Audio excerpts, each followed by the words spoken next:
Hey guys, and welcome to RC and Legos, and today we are rebuilding a TRX-4 transmission.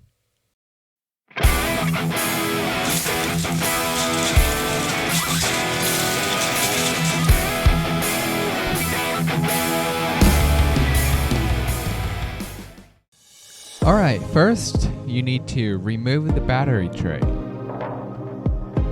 I would recommend using a metal magnetic holder to hold your screws, just to keep things organized and so you don't lose any of them, since there is quite a bit of screws in your transmission and there are 4 screws to take out of your battery tray.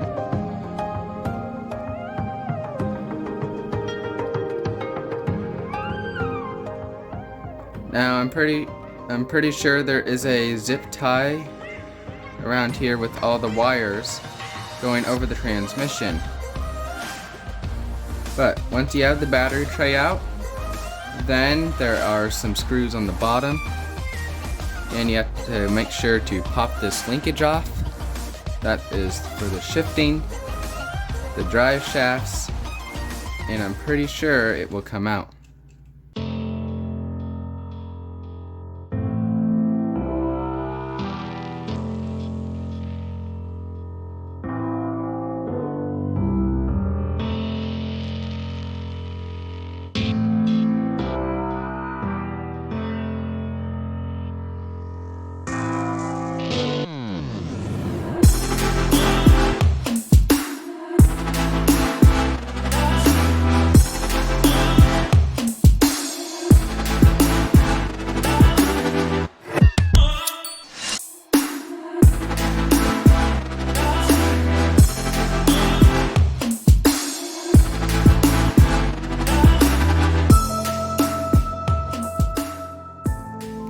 Alright guys, so it doesn't look like there's much for screws on the bottom. You see there is only one here. And I'm pretty sure that ties in with the transmission. But there's also one here. Here, let me bring this closer. There is one here. And one over in there. It's way down there. There it is. And then once you get those out, the transmission will come out. Now the drive shafts usually don't come off of the transmission. That's why they're still on there, even though I've removed the grub screw.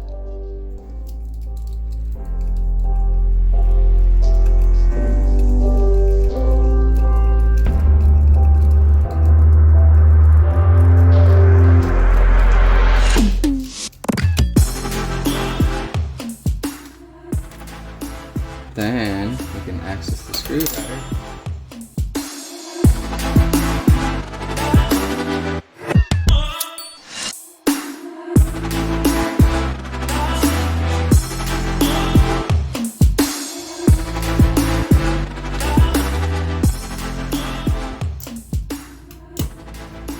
There we go. There's the servo bracket. And here's our transmission.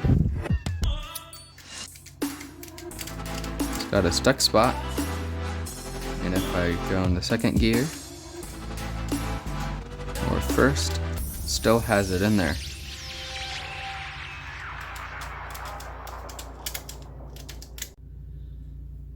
Alright, first things first, let's take off this spur gear. And it is a 7mm hex, same as your wheels.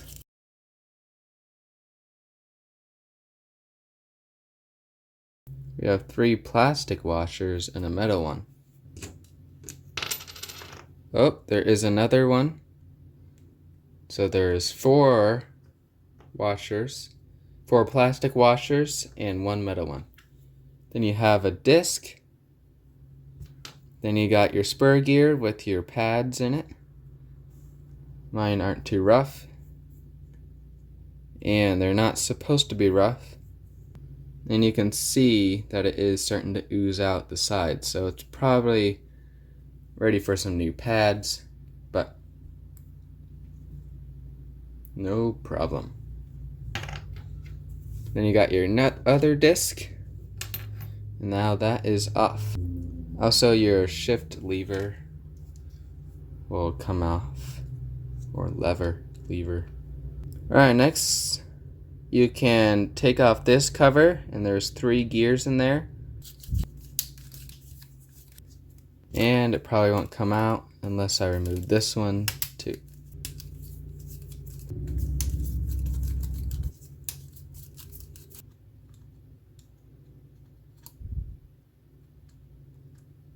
Alright, there's your 3 gears in there. Looks like they're in need of some grease again. Look pretty dry. But you do have a shim here for your output. Let's see if we can remove these pins.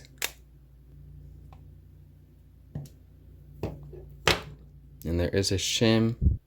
And this shaft should just come out. There we go. I think that might be a screw. I think it is. We found our missing screw. There we go.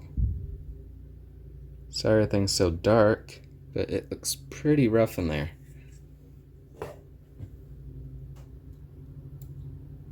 Yeah, look at all the dirt falling out of it. So there's your shift lever. And it simply just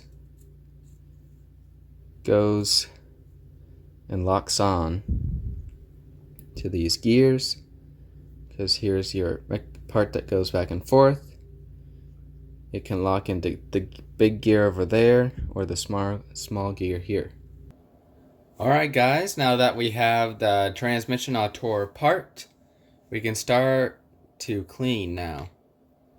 As you can see inside here, you can see the bearings, and there is some rust in there, and some of them feel okay, and other ones are really chunky, and some just don't spin at all.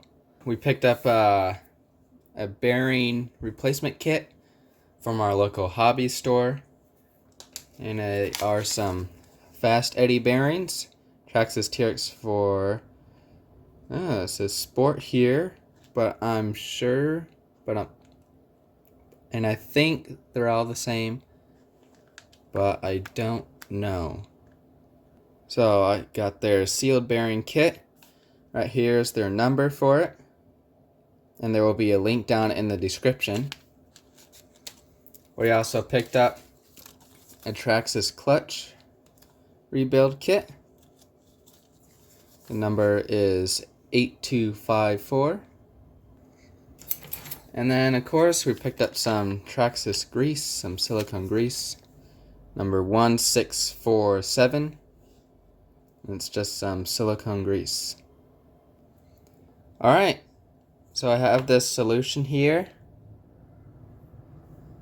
It's brake cleaner and some olive oil, just a little bit of olive oil. And this is a nylon brush. Now you can use a toothbrush, but make sure the brake cleaner doesn't dissolve the plastic. Because I was using a toothbrush and the plastic just melted away on me. It kind of fell apart. But these seem to work out pretty good. I think we got these at Tractor Supply. So what you want to do is you want to have some paper towels to catch the drips and some of the dirt. And then you just want to scrub it, and it will hopefully look like this when it's done, which looks brand spanking new. See, look at that.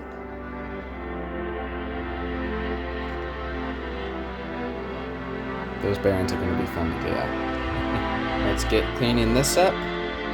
Clean up all the gears, all the parts. Then we can replace the bearings and put it back together.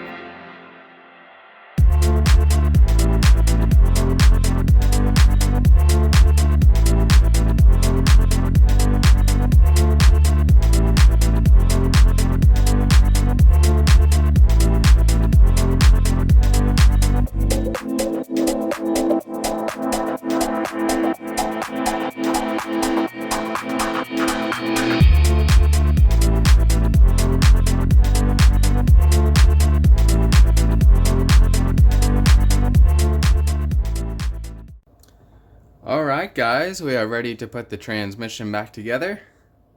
And I don't really remember how to put this thing back together.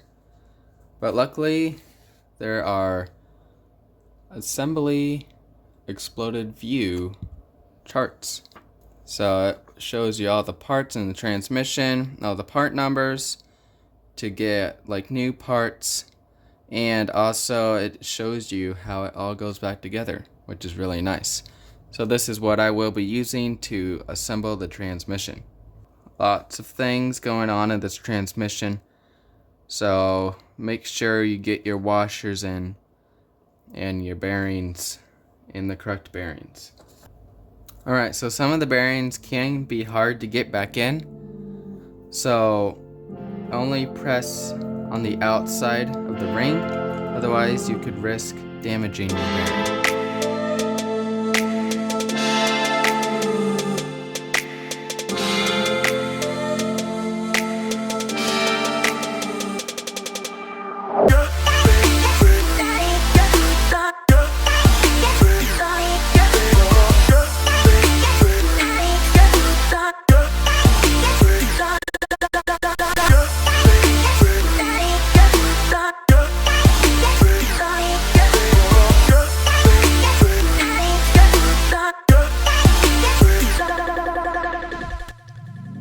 Alright guys, so when you are assembling the transmission, I do like to put grease on the shafts so everything slides on easier and less rust forms on the shafts. Now be sure to get plenty of grease in the gears because over time it will stick to the case. So having more grease in there to start with always helps with lubricating.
Alright guys, there it is, all put together,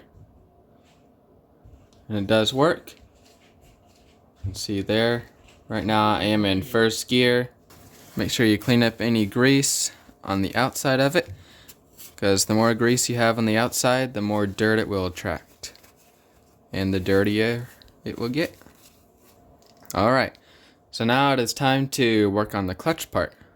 After you got done cleaning your spur gear, then need to wash it off or clean it with some ibuprofen alcohol.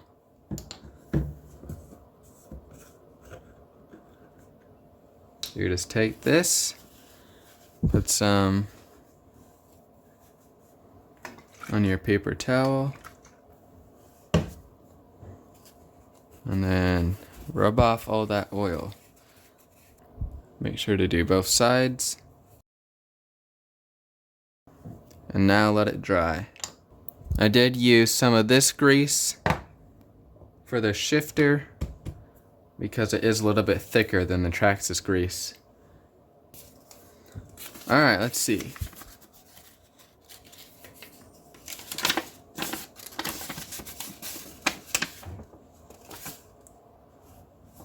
There we go. Slip of clutch rebuild instructions.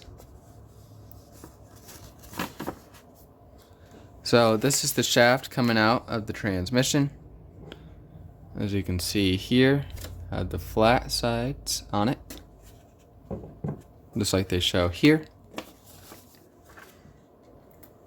And I would wash your hands so you don't get any grease or oil on the pads or any of the clutch, because you don't want your clutch to be slipping. Alright guys, my hands are all clean. So now we can start working with the clutch. So you can see the clutch has a little peel here like a sticker. Make sure you do not remove the sticky part. There we go. And get your spur gear. Line it up. And place it down. Like that. And then make sure you press it on. Alright, and there's one pad. Alright, flip it over and do the second one.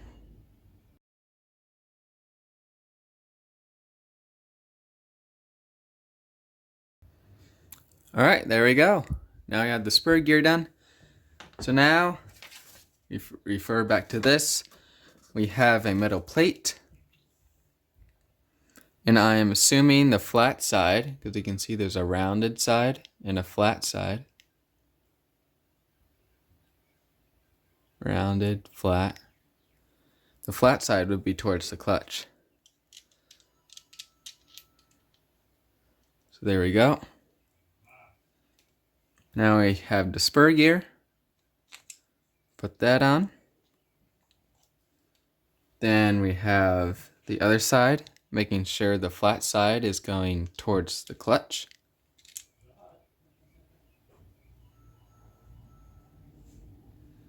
Alright, and then we have our 4 plastic washers.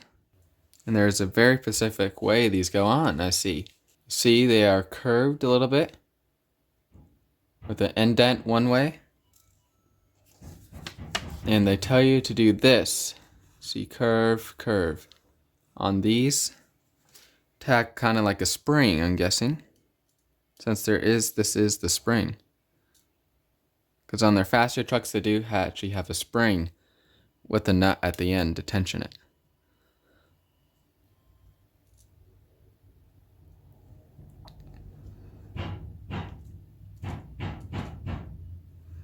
I haven't noticed this before, so I'm guessing I've done it wrong. But there we go, so it should look like that. Alright, then you take your metal washer right on top, then your nut,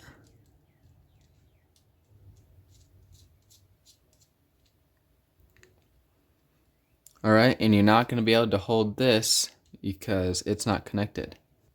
So if you use a screwdriver to go through there, it will give you a more of a leverage on it to help you tighten this up.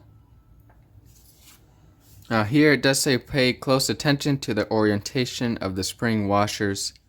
Correct orientation of the spring washers is critical to proper performance of the slipper clutch. So that's the waveform that they're talking about here. And then if you want the slipper to be a factory, you tighten the adjustment nut until all 4 spring washers are flat. Then tighten the nut additional a 1/16 turn, or until the slipper clutch does not allow the spur gear to slip during normal operation, which normal operation would be going out and driving your truck and making sure it doesn't slip too much. Now it is a kind of a pain to adjust it when it's in the truck, but I'm pretty sure it is possible. But don't quote me on that. Making it flat. Alright, there we go. Now our washers are flat. Now we're going to do 1/16 of a turn, which they do show you what that is. Alright, there we go. Make sure everything is straight. So that is how you rebuild your transmission. Oh, and just so you guys know, the Sport and normal TRX4s are different. The Sport doesn't have the high-speed gear in it because there's no second speed transmission. Now, I knew that the Sport didn't have a 2-speed transmission, but it sounded like that it did have all the gears in it already. But apparently it doesn't. So make sure you get the non-Sport bearing kit for this thing. Otherwise, you're going to have to go out and buy your own bearings or some different ones, or have to get a different kit. But there you guys go. Full rebuild of the transmission. And what should we rebuild next on the TRX4? We have the axles. We have all the frame components. The body we are going to wait till last though. But what do you guys think? Do you think we should do the axles or the tires and the frame? Tell me down in the comments below, and thank you guys for watching. See you guys in the next video. Bye.